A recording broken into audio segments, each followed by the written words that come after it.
Hey everybody. All right, so I'm back with another unfiltered fact, and this is story number 8. Well, I have decided to change storybooks. The one that I was using, I really do like, but it missed a lot of what happened in the Bible.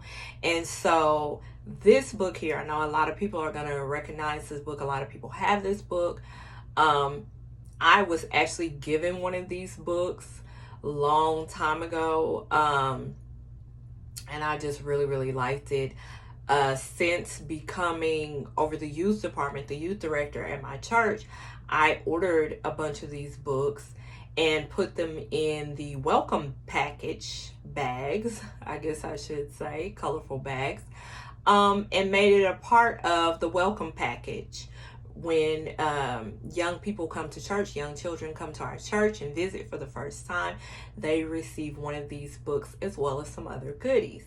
So this book here, I found that it has a lot more of what happened in the Bible than the other book, and so I changed over to this book. And I kind of want to press the rewind button. I know in story number 7 we were discussing, it was about Abraham and Isaac, and about Isaac being the promised child, and about the sacrifice, God telling Abraham to sacrifice Isaac. But then there was a ram in the bush. There was a ram there. The angel called out for Abraham to stop, to not hurt the child, and that it was actually a test to see if he would obey God. All right. And so I want to rewind a little bit. I want to go in this book here. It would be day, because it goes by days and not story. It has day 1, 2, 3. It will be day number 10, and it is titled God Appears to Abraham. So I want to rewind a little bit and go back to when Abraham is first spoken to by God. All right. It says, once there was a city called Ur. God appeared to a man who lived there named Abraham. Leave this place, God said, and go to the land that I will show you. And God made a promise to Abraham. I will make your family a great people. I will bless you and make your name great. Everyone on earth will be blessed because of you. Abraham left Ur with his family. Together they traveled over hills and rivers to a land called Canaan.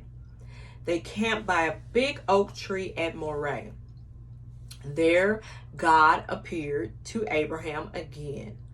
I will give this land to all of your children, he said. Abraham built an altar and worshiped God. Traveling with Abraham was his nephew Lot. They went many places in Canaan.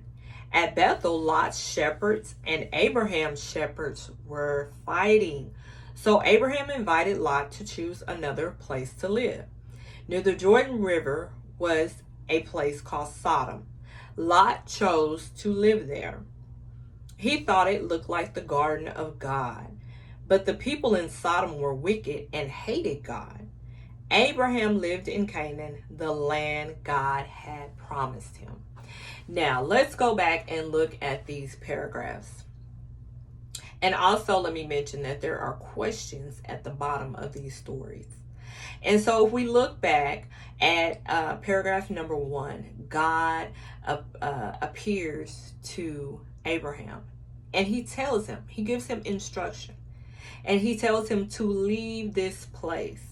Go to a land that I will show you.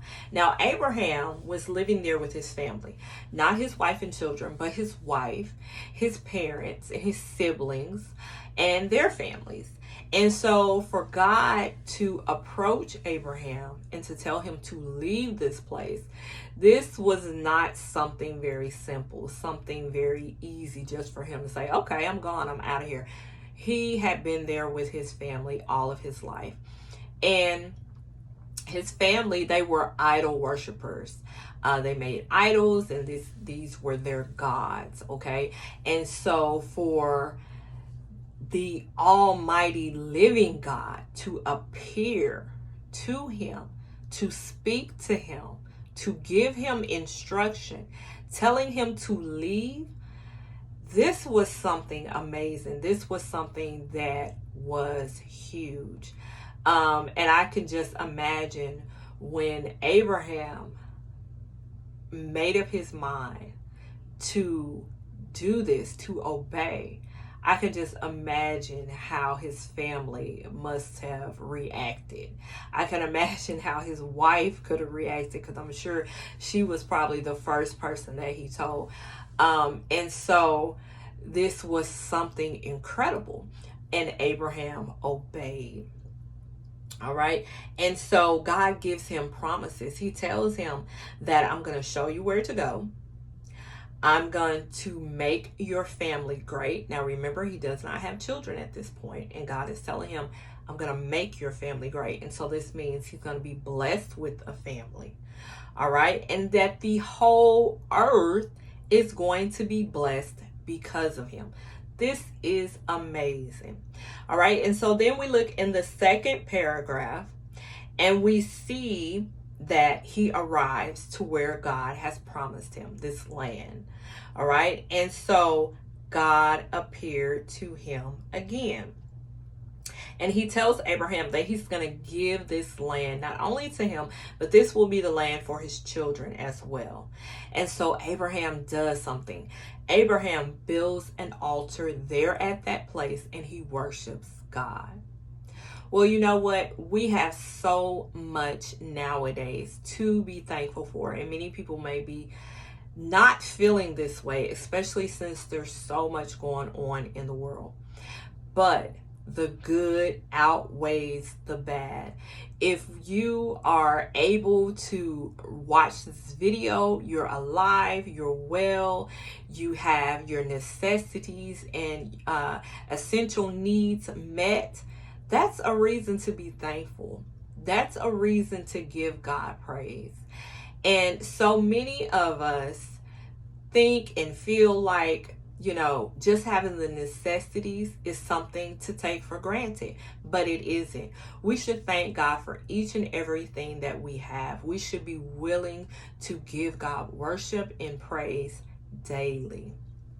All right. And so the next paragraph, if we look at it, it tells us that Abraham and his wife, which her name is Sarah, did not travel alone. It says that their nephew Lot went along. And so Lot and his wife, they came along. And it mentions that Abraham's shepherds and Lot's shepherds get into a fight.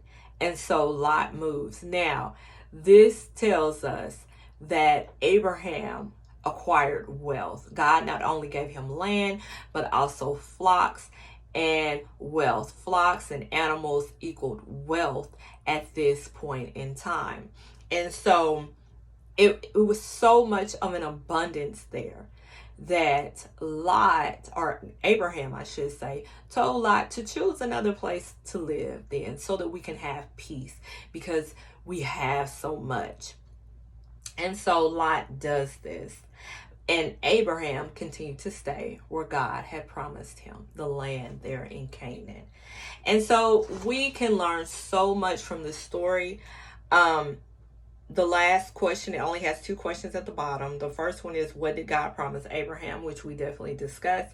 And what did Abraham do when he got to Canaan? And that was build an altar and worship God. So we can learn so much from this story here. We learn how God came to Abraham and how he gave him instruction and how Abraham obeyed and how he was abundantly blessed. And guess what? If we do the same thing, we will be abundantly blessed as well. Always obey God. It always means a blessing. Even if we don't see it right then and there, just know that we serve a good God and he will continuously bless us. All right. Well, until next time, until story number 9, take care and be blessed. Goodbye.